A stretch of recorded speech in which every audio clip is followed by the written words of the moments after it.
Hey, I finally found a place to put the thing.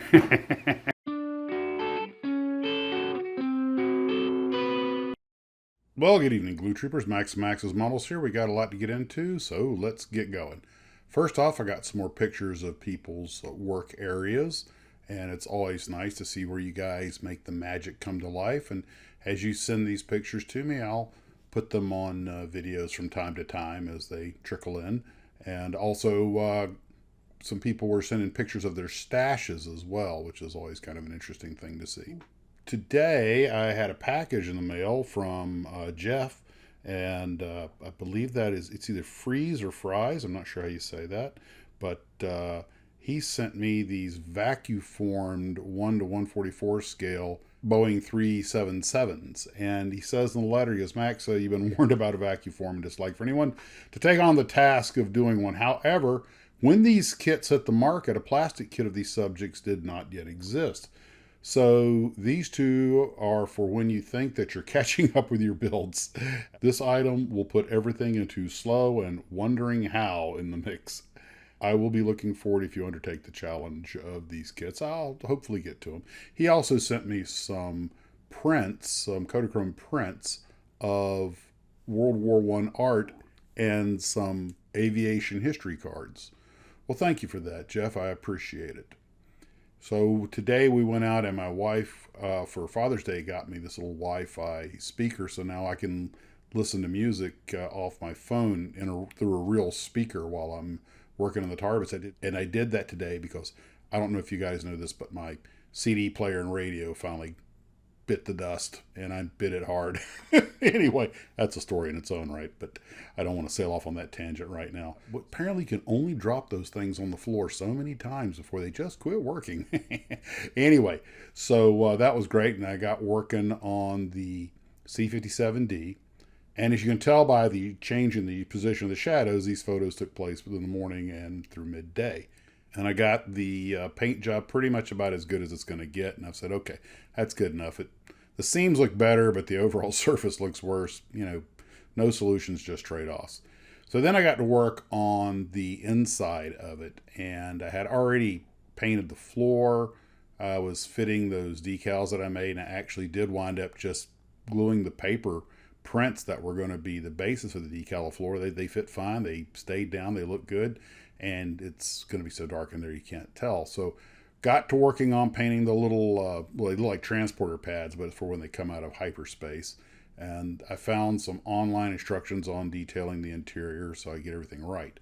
And the top, more or less, you had access to everything. And the bottom was going to be hard because I really should have painted the walls first. They would have been easier to tape off than the floor. But I had already painted the floor, so I was able to tape up the walls and use Aztec putty to get in those little nooks and crannies, and then spray painted the walls, and then the two red walls also after that.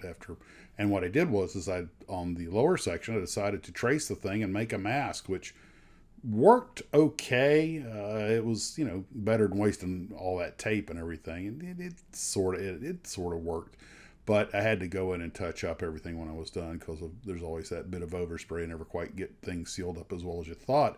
The problem was when it came time to remove the putty, I don't know what happened, but on one side, I don't know if it was a reaction with the paint or the fact that it had gotten so warm in the Tarbis, but something happened, and the Aztec putty turned into something along the lines of cookie dough. And I was eventually able to cool it down and let it and get it out, but it really kind of messed it up. So I did some test fits and found out it didn't really matter. You can't really see in there that well, but I did have to go in and clean it up some. But that's modeling, right? Cleaning up your oversprays. So once I got the interior components, there's three basic colors. There's brown, well, there's gray, beige, brown for the floor, and some red. So four basic colors.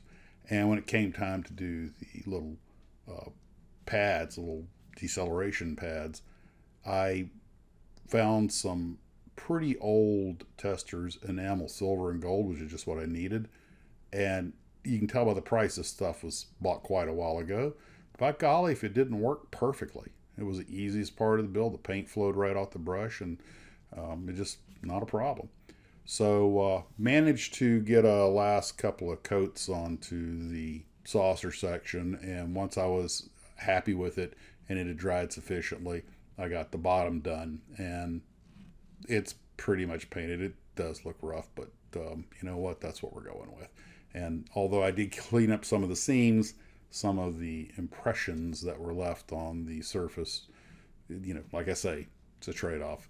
Lesson learned. So I set the thing up, take a look at it, see how it was going to look. And from a distance, it looks fine. It's up close, the blemishes are easy to see.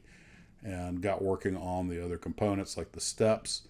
So I started working on the internal components, and I downloaded a painting guide.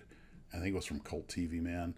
And I was going to use these decals that I got, and they're from a company called TSDS.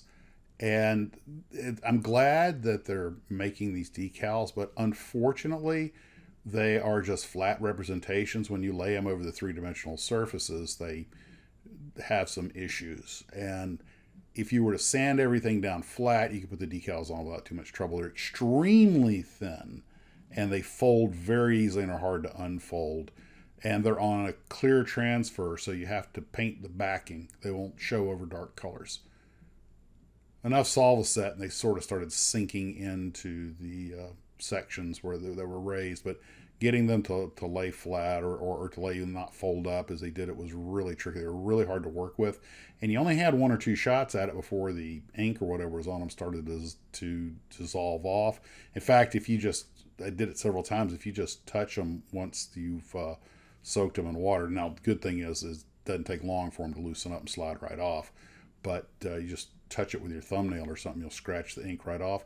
These remind me a lot of when I used to make water slide decals on an inkjet printer, and then I would just spray a couple of coats of lacquer over it. I don't know how the guys are making these, but it has that sort of vibe to it.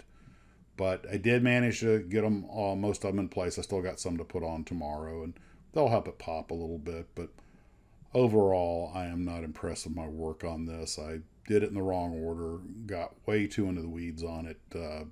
I just, of course, never fly the A model of anything. If I built another one tomorrow, I'd know a lot of the pitfalls to look out for.